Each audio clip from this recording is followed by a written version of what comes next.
भारत और दक्षिण कोरिया के बीच बढ़ती रक्षा साझेदारी पर अब चीन की नजरें टिक गई हैं। एशिया की बदलती भू राजनीति में यह खबर सिर्फ एक हथियार सौदे की नहीं है, बल्कि शक्ति संतुलन बदलने की कहानी बनती जा रही है। भारत ने दक्षिण कोरिया के साथ K9 वज्र हौवित्जर तोपों को लेकर जिस तीसरे चरण की बातचीत शुरू की है, उसने बीजिंग की चिंता बढ़ा दी है। अब आप सोच रहे होंगे कि आखिर वजह क्या है, तो ये दोस्तों वजह इसकी बिल्कुल साफ है।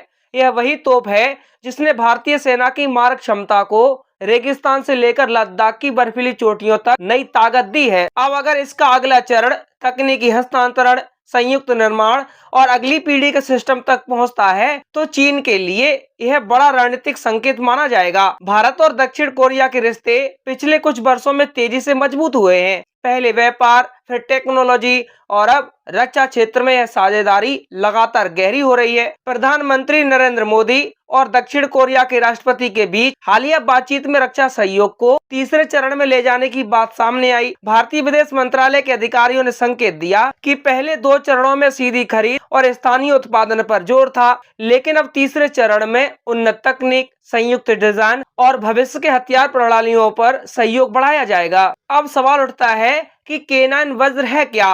K9 वज्र टी भारत में निर्मित 155 mm 52 कैलिबर की ट्रैक्ड सेल्फ प्रोपेल्ड हौवित्जर तोप है। यह दुनिया के सबसे सफल आर्टिलरी प्लेटफॉर्म K9 थंडर का भारतीय संस्करण है। इसकी खासियत है कि यह तेजी से आगे बढ़ सकती है, फायर कर सकती है, फिर तुरंत स्थान बदल सकती है, यानी दुश्मन को जवाब देने से पहले यह अपनी जगह बदल देती है। आधुनिक युद्ध में यह क्षमता बेहद महत्वपूर्ण मानी भी जाती है। K9 वज्र की मारक क्षमता भी जबरदस्त है।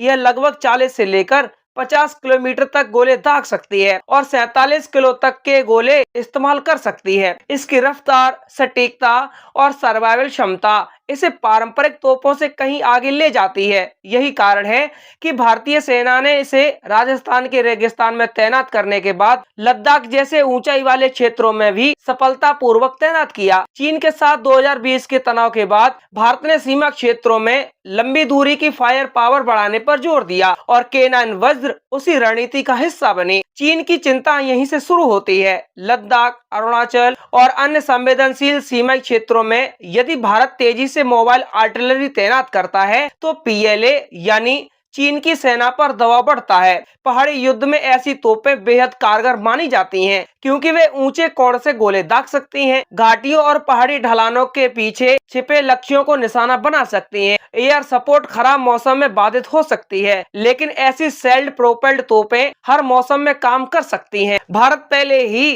करीब 100 K9 वज्र तोपों का संचालन कर रहा है और लंबे समय से 100 अतिरिक्त सिस्टम लेने की चर्चा चल रही है। यदि नया चरण शुरू होता है, तो यह सिर्फ संख्या बढ़ाने का मामला नहीं होगा, बल्कि भारत में उत्पादन क्षमता, सप्लाई चेन और तकनीकी आत्मनिर्भरता बढ़ाने का कदम होगा। चीन को सबसे ज्यादा चिंता इसी बात से है कि भारत सिर्फ खरीदार नहीं रहेगा, बल्कि निर्माता और डेवलपर की भूमिका में भी आएगा। दक्षिण कोरिया की रक्षा इंडस्ट्री इस समय दुनिया में तेजी से उभर रही है। पोलैंड, रोमानिया, ऑस्ट्रेलिया, नॉर्वे और कई देशों ने कोरियाई हथियार खरीदे हैं। K2 tank, K9 हौवित्जर, FA-50 fighter jet और मिसाइल सिस्टम ने कोरिया को एक विश्वसनीय रक्षा आपूर्तिकर्ता बना दिया है। भारत के लिए कोरिया एक ऐसा साझेदार है जो तकनीक भी देता है, उत्पादन भी साझा करता है और डिलीवरी में अपेक्षाकृत तेज माना जाता है। यही कारण है कि नई दिल्ली के लिए यह संबंध रणनीतिक रूप से अहम है। अब तीसरे चरण की चर्चा में सिर्फ तोपें नहीं, बल्कि anti aircraft gun, missile system और ड्रोन विरोधी तकनीक का भी जिक्र हुआ है। भारत भी अब बहुस्तरीय एयर डिफेंस चाहता है, जिसमें गन सिस्टम, मिसाइल सिस्टम और इलेक्ट्रॉनिक वारफेयर शामिल हो। दक्षिण कोरिया के पास इन क्षेत्रों में मजबूत तकनीक है, इसीलिए सहयोग का दायरा बढ़ सकता है। भारत की नीति अब साफ दिख रही है, एक देश पर निर्भरता कम करो, बहुस्रोत रक्षा आपूर्ति बनाओ और अधिकतम उत्पादन भारत में करो। रूस लंबे समय तक भारत का मुख्य रक्षा साझेदार रहा है, लेकिन अब भारत अमेरिका, फ्रांस, इजराइल और दक्षिण कोरिया जैसे देशों से भी मजबूत सहयोग बना रहा है। इस बहुध्रुवीय रक्षा नीति से भारत अपनी जरूरतों के अनुसार तकनीक चुन सकता है और रणनीतिक दबाव कम कर सकता है। चीन इस पूरे घटनाक्रम को केवल भारत दक्षिण कोरिया व्यापार के रूप में नहीं देखता। चीन के विश्लेषकों के अनुसार यदि कोरियाई तकनीक भारत की सीमाई क्षमता बढ़ाती है तो यह बीजिंग के रणनीतिक हितों के खिलाफ माना जाएगा। चीन पहले से क्वाड, इंडो पैसिफिक और अमेरिका भारत साझेदारी को लेकर सतर्क रहता है। ऐसे में दक्षिण कोरिया का भारत के रक्षा आधुनिकीकरण में सक्रिय भूमिका निभाना बीजिंग को असहज कर सकता है।